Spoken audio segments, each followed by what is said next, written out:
Dans cette vidéo, je vais vous partager à mon avis les meilleurs placements financiers, mais ils vont respecter 3 règles extrêmement importantes. Premièrement, il s'agira de placements financiers dans l'objectif de gagner de l'argent de manière passive. On ne veut pas devenir expert dans un nouveau domaine, on ne veut pas passer des heures dans ce nouveau domaine, on veut placer notre argent et ça nous rapporte. Deuxièmement, leur objectif, parce que c'est d'actualité, va être de se protéger de l'inflation. Vous savez, c'est l'augmentation des prix de manière générale, l'essence, le gaz, les biens de consommation.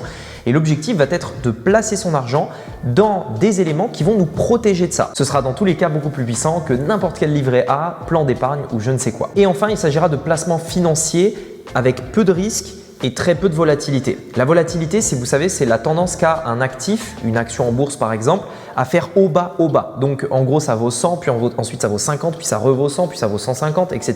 Donc là, l'objectif, ça va être quelque chose de peu risqué et de peu volatile pour éviter de stresser toute la journée.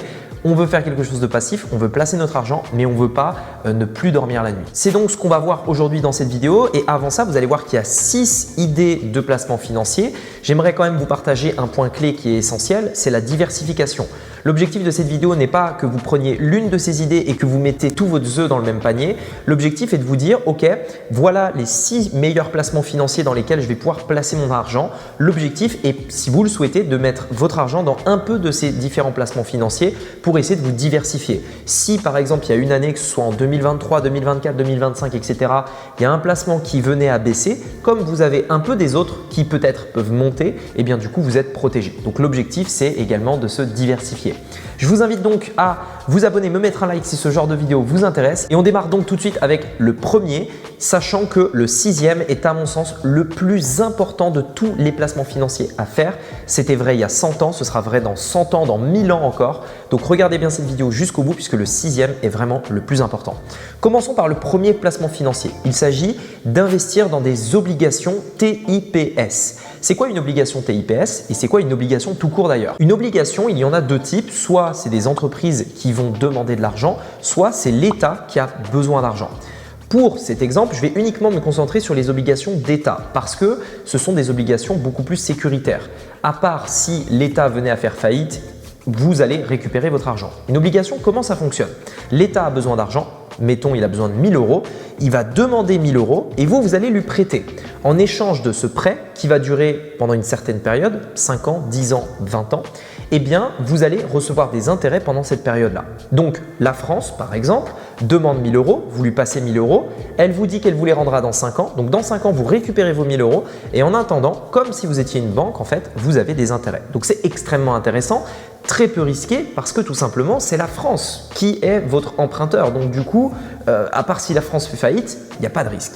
Maintenant, il existe un type d'obligation et c'est celui vers lequel je voulais attirer votre attention. C'est les TIPS. Les TIPS, c'est des obligations qui vont tout simplement être protégées de l'inflation. Et là, c'est vraiment un truc exceptionnel parce que dans une période où il y a beaucoup d'inflation, eh bien en fait, la valeur de votre obligation va s'ajuster. Je m'explique. Imaginons que vous avez prêté à la France par exemple 1000 €. Au bout de 5 ans, il y a eu beaucoup d'inflation et ces 1000 € de pouvoir d'achat au jour où vous avez prêté, ne vous permettent plus que dans 5 ans d'avoir plus que de 900 € de pouvoir d'achat. Parce que, l'équivalent de 900 € par rapport à aujourd'hui. Parce que l'essence a augmenté, parce que les biens de consommation de première nécessité ont augmenté, etc. Et bien en fait, ce qui va se passer, c'est que l'obligation TIPS va s'ajuster pour que dans 5 ans, vous ayez l'équivalent en pouvoir d'achat avec 1000 € que vous aviez à jour J. Et donc, vous n'êtes en aucun cas impacté par l'inflation. C'est totalement passif et extrêmement sécuritaire et sans parler du fait que vous avez des intérêts également qui sont payés tous les mois. Donc, obligation TIPS, le premier meilleur placement financier à mon sens. Deuxième meilleur placement financier, c'est les crypto-monnaies. Alors, je sais qu'il y en a beaucoup qui vont être très réfractaires par rapport à ça. Je l'étais pendant très longtemps, je tiens à vous le préciser. Et sachez que tous ces placements financiers ne sont pas forcément les placements financiers dans lesquels vous pourrez investir. L'idée, ce n'est pas que vous fassiez tout ça en même temps, mais que vous commenciez par quelque chose. Les crypto-monnaies, pourquoi? Les crypto-monnaies sont très mal vues par la plupart des gens parce qu'il y a eu beaucoup d'abus. C'est normal parce qu'on est dans quelque chose de très nouveau, de très précurseur. ce qui est totalement logique. Dans n'importe quel domaine, au début, quand c'était peu connu, il y a eu toujours des abus. Puis ensuite, donc il y a des abus, les gens en profitent, puis il y a l'État qui vient, qui réglemente tout ça, qui met des lois, qui rend quelque chose de carré. Les crypto-monnaies, sachez-le, ce n'est pas forcément quelque chose de mauvais en soi. C'est l'humain qui l'a rendu mauvais dans certaines circonstances. Et donc, c'est parce qu'il y a des gens qui font des abus que forcément, il y a des moments où ce n'est pas très intéressant. L'État va arriver d'ici quelques années pour réglementer tout ça et ce sera beaucoup plus carré et les gens pourront investir beaucoup plus sereinement. Néanmoins, dès maintenant, il y a quand même des solutions dans lesquelles investir qui vont vous permettre de profiter de cette opportunité puisqu'on est à un des meilleurs moments pour le faire. Pour moi, il y a deux solutions. Premièrement, investir dans les catégories King, comme je les appelle, les plus grosses crypto-monnaies. Le Bitcoin, l'Ethereum par exemple. En tout cas, moi, c'est ce que je fais. Je ne vais pas essayer d'investir dans des petits projets, etc. mais dans les grosses crypto-monnaies qui représentent une grosse partie du marché qui va faire que si tout simplement demain les crypto-monnaies venaient à évoluer, il y a de fortes chances que le Bitcoin, l'Ethereum soient toujours là. Deuxièmement, au niveau des crypto-monnaies, c'est ce qu'on appelle les stablecoins. Un stablecoin, c'est quoi? Dans le monde des crypto-monnaies, on a besoin de cryptos stables. Forcément, les crypto-monnaies, ça reste une monnaie en soi. Et une monnaie ne peut pas faire du x10 et du x-15 tous les 10 jours. Pour pouvoir s'en servir, il faut avoir quand même quelque chose qui est assez stable. Et j'en arrive aux stablecoins. Les stablecoins, c'est des monnaies qui ont pour but de reproduire, d'être corrélées à une monnaie fiat. Une monnaie fiat, c'est le dollar, l'euro qu'on connaît tous, qu'on a dans notre portefeuille par exemple.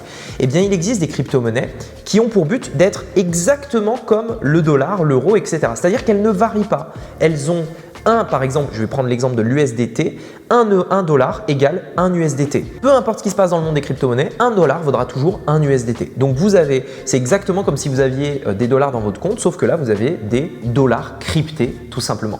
Eh bien, quel est l'avantage d'avoir des stablecoins? C'est qu'aujourd'hui, le monde des crypto-monnaies fonctionne sans banque. Et comme il n'y a pas de banque, vous allez pouvoir vous-même prêter votre argent, vous allez pouvoir la faire fructifier avec des taux d'intérêt bien plus intéressants que dans le système bancaire traditionnel. Vous pouvez avoir des 8, 10, 15% par an uniquement en ayant des stablecoins. Et donc, c'est extrêmement intéressant parce que vous mettez votre argent, elle est stable, elle ne varie pas et vous avez des intérêts simplement parce que vous avez converti vos dollars en dollars cryptés. C'est donc les crypto-monnaies, là pour moi, le deuxième meilleur placement financier pour cette année. Numéro 3, les ETF. Alors les ETF pour moi c'est vraiment, j'adore les ETF, je suis fan d'ETF. Je parle d'ETF quand on parle d'investissement que ce soit en bourse ou dans les obligations. Il faut comprendre aujourd'hui que le marché économique est représenté par des indices. En France, on a le CAC 40 qui représente les 40 plus grosses sociétés françaises qui drivent l'économie française. Aux États-Unis, on en a plusieurs, on a le Russell, on a le S&P 500, bref, on en a plein. L'idée en fait, c'est de se dire que l'économie d'un pays est représentée pour le représenter par un indice. Par exemple, en France, on a le CAC 40. Savoir si l'économie française progresse d'année en année, on va regarder si les 40 plus grosses boîtes françaises progressent d'année en année. Et pour ça, cet indice-là, il a une valeur et on va pouvoir dire, bah tiens, cette année, il a pris 3%, cette année, il a pris 10%, etc., etc.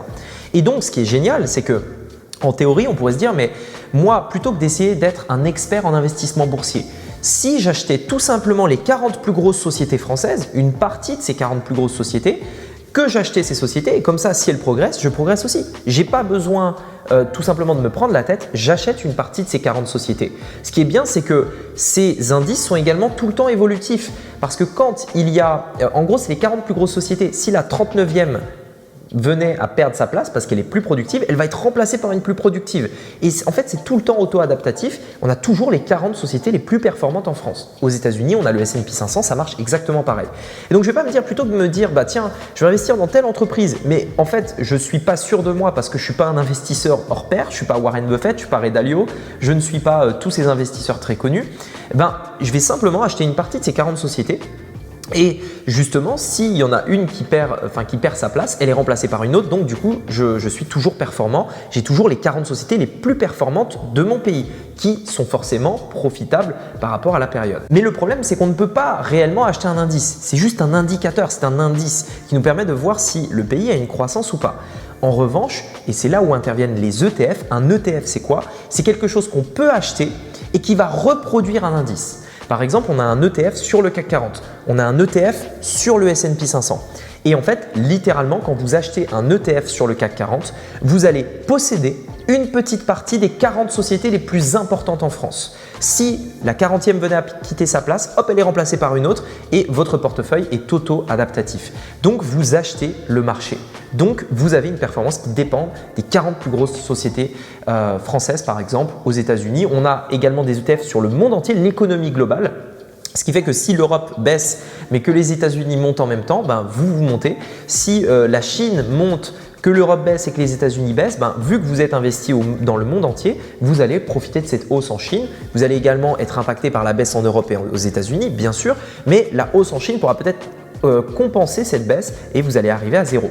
D'où l'intérêt d'utiliser les ETF. On n'a pas besoin d'être expert, c'est totalement passif et ça permet de lisser les risques et la volatilité sur les investissements en bourse. C'est donc pour moi le troisième meilleur placement financier à mon sens, qui sont donc les ETF. Le quatrième meilleur placement financier à mon sens, ce n'est autre que l'or. L'or, il y a plein de manières de l'acheter. J'ai fait une vidéo dédiée à ce sujet. Si ça vous intéresse, je vous mettrai la fiche juste ici sur la vidéo YouTube.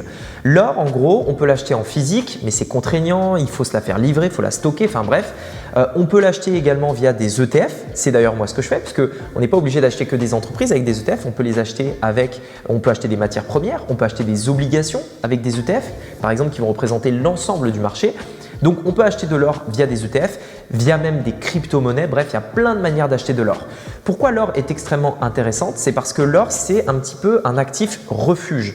Quand le marché généralement va baisser, quand la bourse baisse en particulier, il y a très souvent des gens qui vont aller essayer d'investir sur l'or et l'or va monter. L'or, c'est vraiment quelque chose qui ne fait presque que monter depuis des dizaines d'années, enfin depuis presque toujours. C'est quelque chose dans lequel il y a peu de volatilité, dans lequel on peut vraiment être plus ou moins en refuge justement au cas où il y a de l'inflation, etc. Et je pense que, en tout cas pour moi, c'est une partie de mon portefeuille parce que c'est vraiment quelque chose de stable, de sécuritaire et qui me permettra de me protéger en cas d'inflation, en cas de baisse du marché boursier, etc. L'or, ça été depuis très longtemps l'un des meilleurs placements financiers et je pense, à mon sens, que ça reste toujours l'un des meilleurs placements financiers dans lequel mettre votre argent. Numéro 5, l'immobilier. Il y a tous les ans des mecs sur des blogs, dans des vidéos YouTube pour vous dire que l'immobilier c'est trop cher. Si vous parlez aux agents immobiliers de votre ville, ils vont vous dire « Ah ouais, on n'a jamais vu des biens immobiliers aussi chers, etc. » Mais c'est normal que le prix de l'immobilier augmente. Il suit l'évolution du marché, il suit l'inflation, etc. L'immobilier, c'est une des meilleures façons de se protéger de l'inflation parce que quand le marché immobilier monte et que vous en avez, vous profitez de la hausse. Donc, vous pouvez vous protéger de l'inflation. L'avantage de l'immobilier également, c'est l'effet de levier. Vous utilisez, si vous le faites, l'argent des banques pour pouvoir acheter un bien immobilier qui va vous générer de l'argent, vous générer du cash flow. Vous mettez des locataires dedans, les locataires payent pour votre crédit et vous avez en plus un surplus qui vous permet d'avoir plus d'argent pour vivre au quotidien. Donc l'immobilier est pour moi l'un des meilleurs placements financiers, ça l'a toujours été, ça le sera toujours et c'est également du concret. Parce que le business en ligne, c'est génial, mais on ne sait pas ce qu'il en sera dans 50 ans. La bourse, les cryptos, c'est pareil. L'immobilier, à partir du moment où il y aura des humains qui auront besoin de dormir et d'avoir un toit sur la tête, on aura besoin d'immobilier. Et donc, c'est quelque chose qui est tellement ancré en nous, dont on a tellement besoin que en fait, c'est littéralement un besoin de première nécessité que du coup, ça reste l'un des actifs les plus durables, les plus sérieux, les plus sécuritaires à mon sens. Voilà pourquoi je mets l'immobilier comme l'un des meilleurs placements financiers. Et enfin, le sixième meilleur placement financier, qui est à mon avis le plus important, celui d'ailleurs dans lequel je mets le plus d'argent, ce n'est autre que les connaissances. Techniquement, ce n'est pas un placement. En tout cas, la plupart des gens ne vont pas vous le dire comme un placement. Mais pour moi, je le vois comme ça. Parce que si j'ai un budget tous les mois dans lequel je vais faire ma liste de budget, dans lequel je vais dire je vais mettre tant en immobilier, tant en bourse, tant en crypto, eh bien, je vais toujours mettre une partie dans des connaissances, en achetant des formations, en essayant d'approcher des mentors, en payant des coachings, des masterminds. Parce qu'au final, et c'est Ray Dalio qui le disait, le plus important en cas de crise, en cas de n'importe quelle situation économique, c'est votre productivité, c'est ce que vous savez. Si un jour la bourse s'effondre, l'économie s'effondre, il n'y a plus rien, il ne vous reste que vous-même et votre productivité et les connaissances que vous avez. C'est également grâce aux connaissances que les plus riches deviennent de plus en plus riches. Il y a des gens sur internet, ils se plaignent « Ouais, mais c'est pas normal que telle société gagne plus d'argent que les autres, c'est pas normal que cette personne s'enrichisse alors que les pauvres perdent de l'argent. » Mais c'est parce que tout simplement, ils ont les connaissances pour le faire. Regardez tout ce qu'on a vu aujourd'hui dans cette vidéo. On a parlé d'immobilier, d'investissement en bourse, de crypto-monnaie, on a parlé d'obligations. Mais aujourd'hui, si vous voulez le faire, vous avez besoin de connaissances pour le faire. C'est indispensable. Et demain, si aujourd'hui il existe ça, mais si demain il y a une autre classe d'actifs importante, s'il y a un autre business que vous pouvez développer, vous aurez besoin de connaissances. Les connaissances ne s'arrêtent pas après l'école ou après le bac ou après l'université. C'est là où ça commence. Personnellement, je lis régulièrement, je me forme régulièrement et j'investis massivement dans des connaissances parce que je sais que c'est ça qui au final va me rapporter beaucoup plus d'argent que tout le reste. Parce que c'est dans ma tête, parce que ce sera toujours dans ma tête et parce qu'on peut me prendre tout ce que j'ai, on ne pourra jamais me prendre ce que j'ai dans la tête. C'est pourquoi ça restera pour moi le meilleur investissement et le placement financier. Il n'y a aucun autre investissement qui ne vous fera un plus gros retour sur investissement que l'investissement en vous-même et dans les connaissances. Pour aller plus loin, ce que je vous propose, c'est de suivre une série de 4 vidéos dans laquelle justement on va parler d'investissement en bourse, d'investissement dans les obligations et de diversification pour savoir comment gérer votre argent, comment bien l'investir, comment ne pas subir les cracks, comment se protéger de l'inflation, etc. Tout ça, c'est dans une série de 4 vidéos. C'est le premier lien qui se trouve dans la description. Vous pouvez également cliquer sur l'image qui apparaît juste ici à votre écran pour être redirigé directement sur une page d'inscription sur laquelle vous pouvez mettre votre nom, votre email et vous serez immédiatement redirigé vers la première vidéo de formation. Dites-moi dans les commentaires si vous avez déjà investi dans l'un de ces 6 meilleurs placements financiers. Dites-le moi dans les commentaires et dites-nous également si vous avez d'autres idées de placements financiers pour les autres. Ça pourrait être toujours intéressant et on pourra toujours prendre des idées. Sur ce, je vous dis à très vite. Cliquez sur le lien dans la description et je vous dis à très bientôt. Ciao!